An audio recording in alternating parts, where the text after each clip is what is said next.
Hello students.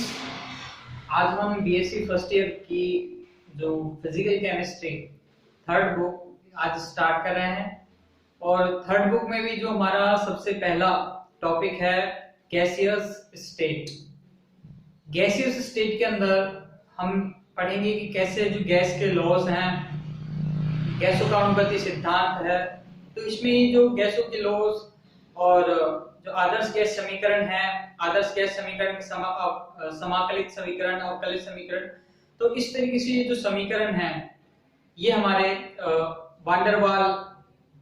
Van der Waal संशोधन।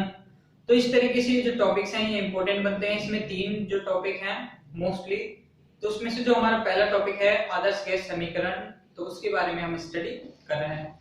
जो आदर्श gas समीकरण है उसे जो गैसों के नियम हैं, गैसों की जो तीन चार जो नियम दिए गए हैं, बॉयल का नियम, चार्ल्स का नियम, आवागाद्रो का नियम, गैलुसाक का नियम, तो इस तरीके से जो गैसों के जो नियम हैं उन नियमों के आधार पर ये जो आदर्श गैस समीकरण है उसकी व्युत्पत्ति हुई है।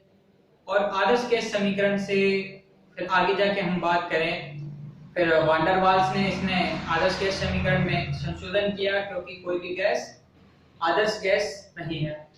तो वांडरवाल ने इसमें संशोधन करके वांडरवाल समीकरण दिया। फिर उसके बाद वांडरवाल समीकरण की व्युत्पत्ति हुई।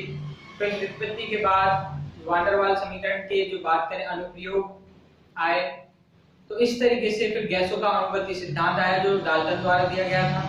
तो ऐसे ही टॉपिक एक सीरियल से पूछे जाते हैं और वो अपने यूनिवर्सिटी एग्जामिनेशन में भी हर साल रिपीट होके एक के बाद एक आते रहते हैं। तो हमारा इसमें फर्स्ट टॉपिक है गैसों के नियम। और गैसों के नियम में हम स्टार्ट कर रहे हैं सबसे पहले बॉयल का नियम। बॉयल के नियम में हम बात करें कि बॉयल का नियम सबसे पहले किसने दिया था, तो हम बात करें बॉयल का नियम सबसे पहले दिया था सन 1600 में रॉबर्ट बॉयल ने। रॉबर्ट बॉयल ने सन 1600 में बॉयल का नियम दिया था। किसके लिए? गैसों के लिए। अब गैसों में बात करें कि सबसे पहले ये जो लॉ है ये क्या कहता है, तो ये लॉ, बॉयल का लॉ ये कहता है कि स्थिर ताप पर अगर ताप की वैल्यू कांस्टेंट कर दिया जाए या ताप को अगर स्थिर कर दिया जाए, तो स्थिर ताप पर किसी गैस का आयतन, स्थिर ताप पर किसी गैस का आयतन उस पे लगने वाले दाब के व्युत्क्रमानुपाती होता है। अब भाई व्युत्क्रमानुपाती क्या होता है? 1/P मींस अब हम P को डायरेक्ट ना लिख के 1/P लिख देते हैं तो वो व्युत्क्रमानुपाती कहलाता है।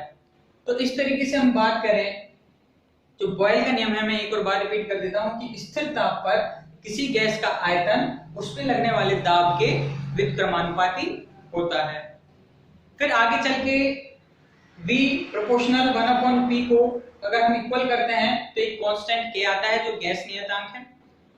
फिर जो कांस्टेंट वैल्यू आती है K की, इसके अकॉर्डिंग मान लिया कि हमने भाई गैस का, अगर हम जैसे गैस के लिए बात करते कि हमने गैस का आयतन इतने से इतना बढ़ा दिया, या फिर बात करते हैं इसका वॉल्यूम यहाँ से यहाँ बढ़ा दिया, इतना वॉल्यूम से इतना वॉल्यूम बढ़ा दिया। तो ऐसे जब क्वेश्चन आते हैं तो वहां पे मतलब दो वॉल्यूम दो प्रेशर होते हैं। तो उन क्वेश्चन को सॉल्व करने के लिए हमने एक फार्मूले का यूज लेते हैं P1 V1 = P2 V2। जैसे पहला जो दाब है उसके लिए P1, तो दूसरा दाब जो बाद में हो गया पश्चात तो P2 उसके लिए यूज लेंगे। पहला जो आयतन था उसके लिए V1 यूज लेते हैं और जो दूसरा आयतन होता है उसके लिए V2 यूज लेते हैं। फिर इसके बाद हम देखते हैं कि अगर इसी इक्वेशन को आधार मानते हुए जब हम ग्राफ खींचते हैं तो हमें एक इस प्रकार का ग्राफ मिलता है, जो कि बॉयल ने ही ये ग्राफ दिया था। तो इसने एक तरफ तो रखा प्रेशर को और एक तरफ रखा आयतन को। जब इस प्रकार से इसने एक तरफ प्रेशर रखे और एक तरफ आयतन को रखा, तो इसने पाया कि जो इस प्रकार का जो ग्राफ है, ये जो ग्राफ है इसमें देखते हैं जैसे जैसे दाब बढ़ता जा रहा है वैसे वैसे आयतन कम होता जा रहा है। तो इस तरीके से हम बात करें कि व्युत्क्रमानुपाती क्या? व्युत्क्रमानुपाती का मतलब ये है अगर आयतन बढ़ेगा, अगर हम बात करें आयतन अगर बढ़ता है तो दाब की वैल्यू क्या होगी, कम होती जाएगी। या फिर हम यूं कह सकते हैं कि अगर दाब की वैल्यू कम होगी